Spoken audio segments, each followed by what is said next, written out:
네, 여러분 안녕하세요. 저는 잠골버스의 안준호입니다. 자, 오늘 여러분께 제가 소개시켜 드릴 체험처는 바로 경인지방통계청이라는 곳입니다. 이곳은 의정부에 위치해 있으며 여러분들 혹시 통계청에 대해서 들어보신 적이 있나요? 전 당연히 통계라는 사전적 의미는 아마 청소년분들도 알고 계실 테고 저도 알고 있는 사실입니다. 근데 무엇을 통계내는 것이며 이게 왜 필요한지, 그리고 이게 지역마다 필요한 이유는 또 뭔지, 그것까지는 여러분들도 잘 모르실 거예요. 저도 사실 통계하면 수학 같기도 하고 너무 어려워 보이기도 해요. 그래서 사실 체험처 중에 가장 많이 위축돼 있습니다. 하지만 여러분들께 올바른 정보와 또 알찬 소식을 전해야 되기 때문에 움츠린 마음을 다시 활짝 피고 들어가 보도록 하겠습니다. 보니까 되게 지금 딱 봐도 여러 가지 통계팀이 분주하게 일하고 계신 모습을 볼 수 있는데요. 제가 한번 조심스럽게 가서 물어보고 그 후에 인터뷰를 진행하는 걸로 하겠습니다. 그러면 들어가도록 하겠습니다.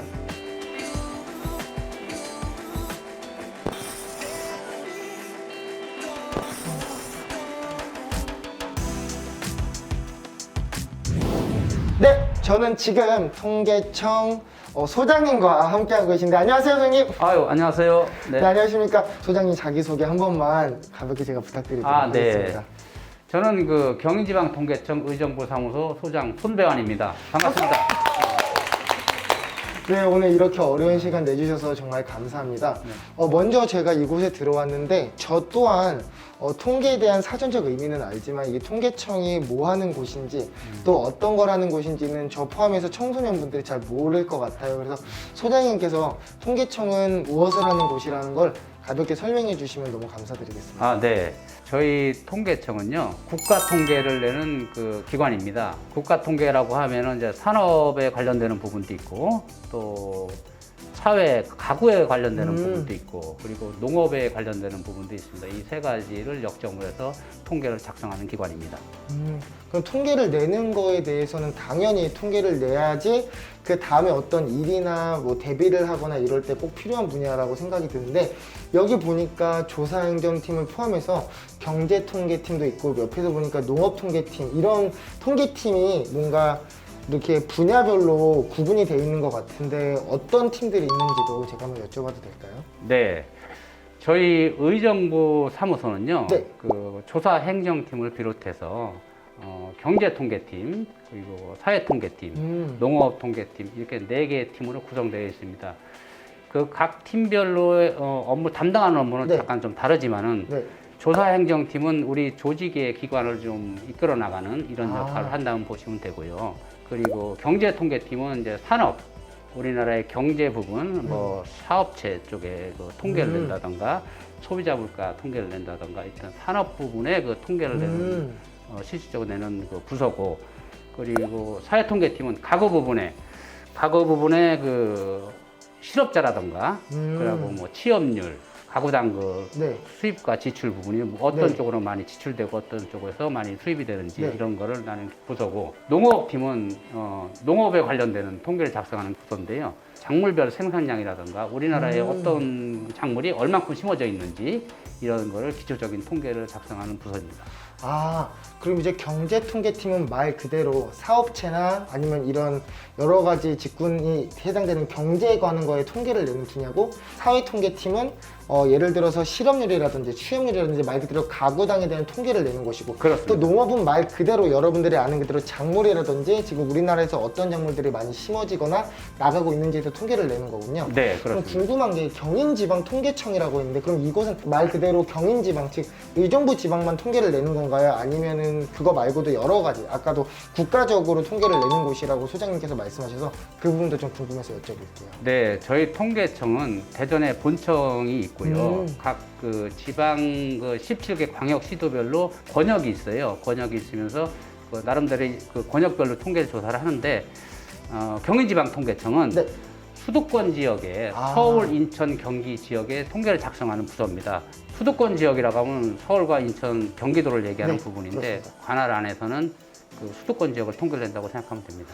그럼 이곳은 의정부에 국한된 게 아니라 의정부시에 위치는 해 있지만 말 그대로 서울, 인천, 경기도, 즉 수도권에 대한 부분에 대한 통계를 집중적으로 맞는 곳이라고 생각하면 되겠군요. 큰 틀로 봤을 때는 맞는데요. 의정부 사무소가 하는 지역은 또 다른데로 또 관할구역이 또 따로 있어요. 저희 의정부 사무소는 우리가 사무소가 소재에 있는 의정부시를 비롯해서 인근 동북부, 한수 이북의 동북부 지역, 의정부시, 동두천시, 양주시, 포천시, 연천군 5개 시군을 저희가 관할하면서 이 지역 안에서 생산되는 통계를 저희가 우리 부서에서 하고 있습니다. 네, 여기 지도로 보시면 다 나와 있습니다. 네네. 아, 이렇게 또 통계라고 하면 모두가 항상 다 어려워하고 조금 멀리하는 경향이 없지 않아 있는데 소장님께서 너무 쉽게 또 명확하게 이렇게 설명해 주셔서 네네. 다시 한번 너무 감사드립니다. 자, 지금 소장님께서 너무나 쉽게 통계에 대해서 말씀해 주셨는데요. 아직도 하지만 좀 멀리 하거나 어려워하는 청소년분들이 있으실 거라 생각해요. 그래서 저희가 준비한 영상이 있습니다. 통계 절대 어렵지 않습니다. 지금 보시는 초콜릿을 활용한 영상을 보시고 통계라는 건 이렇게 쉽게도 낼 수 있다는 거 청소년분들께서 좀 쉽게 다가와 줬으면 하는 마음에 영상 하나 준비해 봤는데요. 가볍게 영상 하나 보시고 인터뷰로 넘어가도록 하겠습니다. 감사합니다. 드디어 기다리던 초콜릿 시간이 돌아왔습니다. 여러분들 많이 기다리셨죠? 일단 여러분들께서 준비해 주셔야 될 물품이 있는데요. 첫 번째로 이렇게 학습지와 M&M's 초콜릿 한 봉지가 필요로 합니다. 그래서 어떻게 우리가 이 M&M's를 통해서 통계를 체험해 볼 수 있을지 이제 지금부터 배워보도록 하겠습니다. 소리님은 M&M's 이거 드셔보셨나요? 네. M&M's 혹시 이거 몇 가지의 색깔을 가지고 있는지 아시나요? 사실 몇 가지인지는 잘 모르겠고 4-5가지 이상이었던 것 같아요. 오, 맞아요. 우리 친구들 벌써 눈치챈 친구들은 알겠지만 우리 이 자료를 보면은 몇 가지가 있죠? 6가지. 6가지가 있습니다. 그러면 이 6가지 색깔 중에서 어떤 색깔이 가장 많이 있을까요? 저는 색깔이 다 비슷비슷하게 있을 것 같아요. 오, 맞아요. 그래서 선생님도 궁금한 거예요. 진짜 M&M's가 다 비슷한 색깔로 이렇게 했을까? 파란색이 24%로 가장 많다고 하고 그 다음에는 오렌지색이 20%, 초록색이 16%, 그 다음에 노란색, 빨간색, 갈색 순으로 만든다고 해요. 근데 이게 진짜일까? 라고 이렇게 궁금해졌어요. 그래서 선생님이 이거를 친구들과 다 같이 우리가 초콜릿 분석을 통해서 한번 통계를 내보려고 합니다. 보통 이 한 봉지에 초콜릿이 한 175개 정도 들어있다고 해요. 아까 파란색이 가장 많이 들어있다고 했었잖아요. 네. 그러면 개수로는 몇 개 정도 될까요? 계산을 해봐야 되는데 맞아요. 지금 빨리 머리가 빠른 친구들은 빨리빨리 계산을 했겠죠? 실제로 이거를 계산을 해보니까 어떻게 계산을 하냐면 전체 개수에서 그 파란색 비율을 곱해보면은 그 개수를 알 수가 있겠죠. 개수를 우리가 계산을 해보니까 파란색이 42개로 가장 많이 이제 들어있다고 해요. 그리고 오렌지색은 35개 들어있고 초록색은 28개, 그리고 노란색은 25개, 빨간색, 갈색은 23개가 들어있다고 합니다. M&M's에서 지금 발표한 거는 사실 개수였나요? 비율이었나요? 비율이요. 비율이었죠. 그래서 우리가 비율로 확인을 해볼 거예요. 그러면 우리가 먼저 개수를 먼저 세워봐야겠죠? 그 다음에 비율 계산을 할 거예요. 근데 우리가 중간에 먹으면서 해버리면 나중에 혹시나 계산이 잘못됐을 때 그때 다시 확인할 수 있어요? 없어요? 없어요. 없죠, 사실. 그래서 우리가 지금 이 달콤한 냄새 너무 유혹이 되지만 꾹 참고 통계를 다 낸 다음에 먹어보도록 할게요. 여러분들도 각자 이렇게 우리가 M&M's를 쏟아서 색깔별로 개수를 세운 다음에 색깔별로 이제 비율을 계산하는 방법을 해보도록 하겠습니다. 근데 선생님이 혼자 하면 너무 외롭겠죠? 그래서 우리 솔리님 뿐만 아니라 우리 촬영 감독님들, 음향 감독님들, 우리 다 같이 선생님들도 해보도록 할 거예요. 여러분들도 같이 시작해보도록 하겠습니다.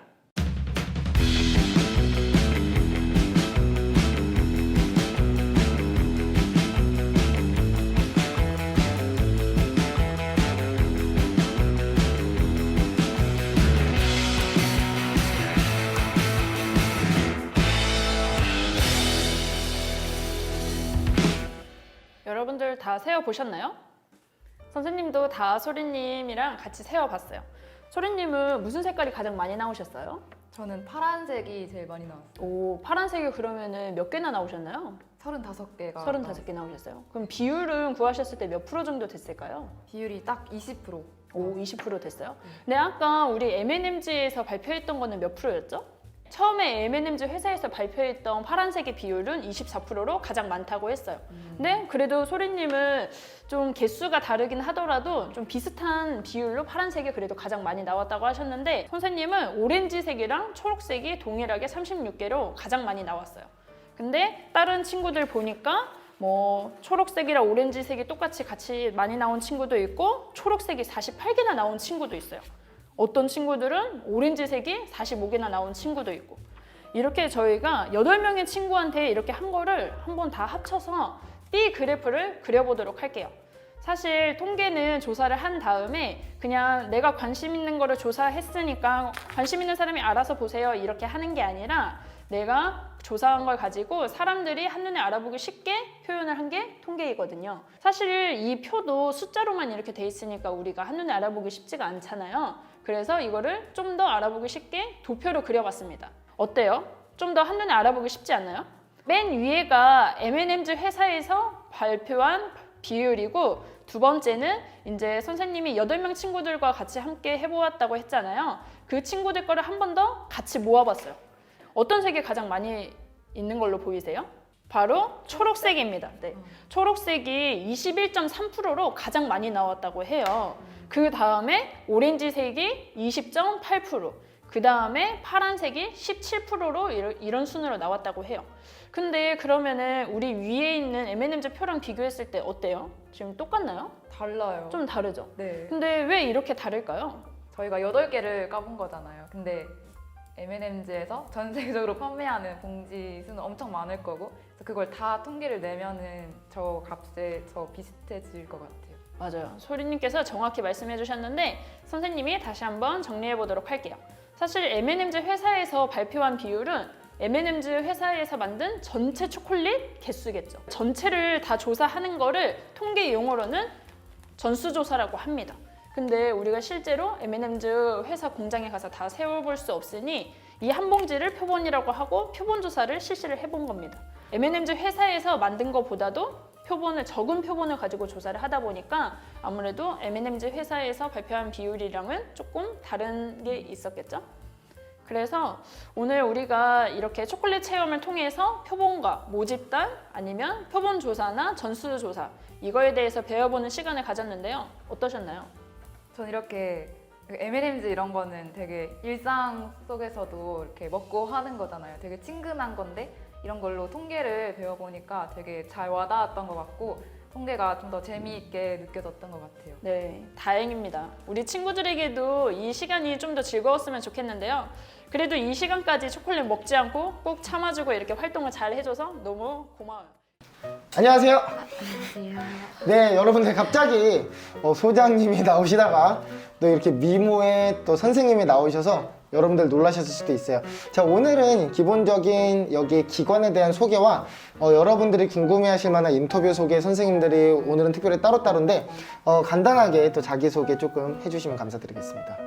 저는 이제 통계청 의정부 사무소의 막내 주무관을 맡고 있는 오. 양인영이라고 합니다. 자, 박수! 주무관님. 네, 감사합니다. 보니까 마스크도 네. 경제 총조사라고 해서 자, 앞에 보시면은 옆 카메라로 이렇게 나오고 있죠? 굉장히 또 통계청만의 이쁜 마스크를 가지고 계시네요. 그러면은 통계청이라고 하면 저는 딱 들었을 때 좀 어려운 직업 같긴 한데 이 직업을 선택하시게 된 계기는 어떤 게 있을까요? 일단은 이거는 제가 면접 볼 때 네. 했던 얘기인데요. 사람들이 이제 길을 찾을 때 지도를 보듯이 그쵸. 이제 통계청이 제공하는 어떤 지표들이 사람들의 그런 인생을 나아가는데 방향이나 결정을 할 수도 있고 사업을 할 때도 뭐 치킨집을 차릴 때도 사실 이 지역에 치킨집이 몇 개 있는지 이런 것도 다 통계거든요. 그럼요. 그런 거를 뭐 결정할 수 있는 자료를 내가 제공을 해줄 수 있다는 거 그거에 대한 자부심이 굉장히 있을 것 같다고 생각해서 통계청을 지원하게 됐습니다. 맞아요. 사실 그런 게 진짜 중요한 게 여러분들 어떤 지표가 된다는 거는 내 삶에 있어서 어느 정도 비교해 볼 수가 있다고 생각하고 또 서베이라는 게 그러면서 의미가 있는 거잖아요. 사람들에게 더 나아갈 확률을 높여주는 건 아니지만 말 그대로 참고할 수 있는 데이터들이 반드시 있다는 거니까 굉장히 좋은 것 같습니다. 그러면은 지금 이 통계청에 입사를 하셔서 열심히 이제 막내 주무관으로 일을 하고 있는데 혹시 생각나는 에피소드가 있을까요? 제가 지금은 행정팀에 있지만 네. 얼마 전까지 조사 업무를 나갔었어요. 그래서 가구 조사 업무를 나갔었는데 이상하게 처음부터 응답을 잘해주는 집들보다는 아, 처음엔 까칠했다가 나중에 이제 응답을 해주시는 분들에게 조금 마음이 가요. 특이하게도. 그러니까 처음부터 이렇게 친절하게 대해주시는 분보단 조금 안 해주셨다가 마지막에 네, 마음을 여는. 안 해 하시다가 이제 오늘 마지막 조사예요. 네. 그럼 벌써요? 벌써 아. 마지막이에요? 그러면서 이제 뭐 이렇게 할머니 같은 분들은 보통 직접 만든 잼을 주신다든지 아. 이렇게 배를 주신다든지 아. 그런 경우가 있거든요. 또 요즘 말하는 츤데레. 근데 네, 그냥 네 인심이 좋으신 그런 분들을 마주했을 때 되게 재밌고 확실히 근데 이 현장을 나가는 게 좀 여러 가지 경험을 또 느끼게 하는 데는 또 그만한 게 없어요. 사실 다 각양각색의 또 통계청이 통계를 내는 것이지만 사람을 만나다 보면 또 각양각색이잖아요. 그쵸. 그러다 보니까 되게 재미있는 에피소드 같은데 그러면 또 이걸 하면서 힘든 점도 좀 많으셨을 것 같긴 해요. 근데 어떤 또 힘든 점이 있으셨는지도 궁금합니다. 요즘은 다들 바쁘시다 보니까 일단은 만나기 어려운 게 가장 힘든 점이긴 하고요. 만나서 이제 뭔가 네. 트라이를 해봐야 될 부분들이 있는데 이제 안 계시죠. 안 계시. 아니, 바쁘셔서. 코로나를 말하려고 했는데 안 계셔서. 안 계셔서. 그죠. 그렇다고 퇴근 시간을 바꿀 순 없으니까. 그쵸. 주무관님이. 그러면은 또 반대로 또 보람이 있었던 적도 있으셨나요? 이제 제가 이제 가계부 조사라는 걸 했었어요. 그래서 그 집에 소득과 지출을 파악을 해서 그걸 정책 자료로 쓰이는 조사인데 그 가계부를 쓰면서 뭔가 서로 연락을 굉장히 많이 주고받게 돼요. 그쵸. 일주일에 최소 한 번 정도는 이제 어머니 작성 잘 하고 계신가요? 어려움은 없으신가요? 이렇게 소통을 하다 보면은 너무 크게 정이 들어버려요.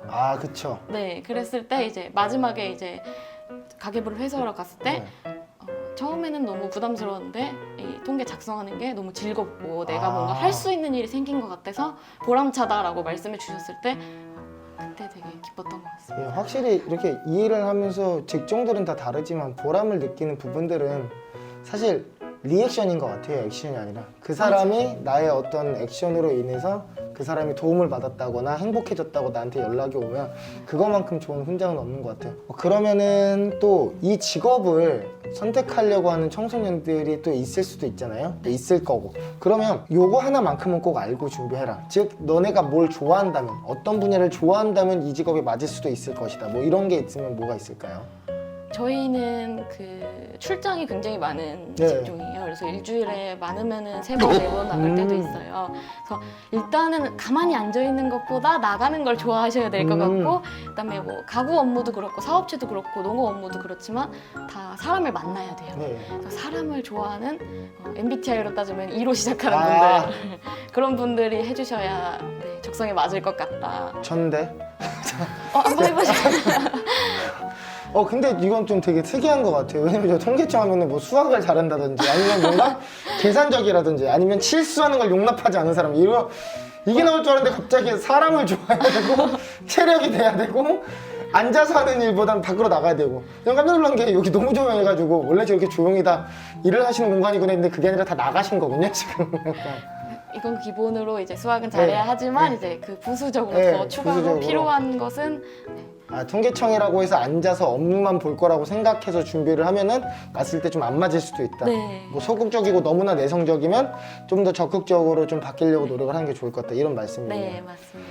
마지막으로 그러면 이거는 주무관님의 주 업무나 통계청에 관련되지 않아도 좋습니다. 좀 더 그냥 누나로서 뭐 언니로서 지금 자라나고 있는 청소년들에게 인생의 그래도 선배로 뭔가 해주고 싶은 말이 있으면 공부도 중요하지만 공부랑 같이 이제 사회적인 경험을 많이 그 나이 때 쌓을 수 있는 경험이 중요한 것 같고요. 그래서 대외 활동이라든지 동아리 활동 같은 걸 하면서 사람들이랑 어울리고 어떻게 이야기를 하고 친해질 수 있는지 이런 것들을 배우는 기회가 많이 중요한 것 같고 그래도 공부는 해야 하니까 놀 땐 놀고 공부는 확실하게 하는 걸로. 맞습니다. 청소년 분들이 뭔가 요즘 꿈을 찾아야 된다 하고 싶은 걸 찾아야 된다 자꾸 하니까 기본적인 교과 과목을 등한시하는 합리화로 이용하는 친구들도 꽤 많더라고요. 맞아요. 그래서 여러분들 기본적으로 지금 학교에서 하고 있는 교과 과정들은 여러분들의 성장함에 있어서 꼭 필요한 것들이에요. 그거를 등한시하고 난 지금부터 내가 좋아하는 일만 하겠어라고 하기엔 여러분들께서는 아직까지는 청소년들이시기 때문에 기본적으로 하는 공부도 열심히 하시면서 또 여러 가지 여러분들의 꿈에 뭐가 적성에 맞는지 알아보는 게 좋은 것 같습니다. 오늘 이렇게 인터뷰 해주셔서 너무 감사드립니다. 저희가 청소년들의 꿈을 응원하겠습니다. 화이팅! 감사합니다.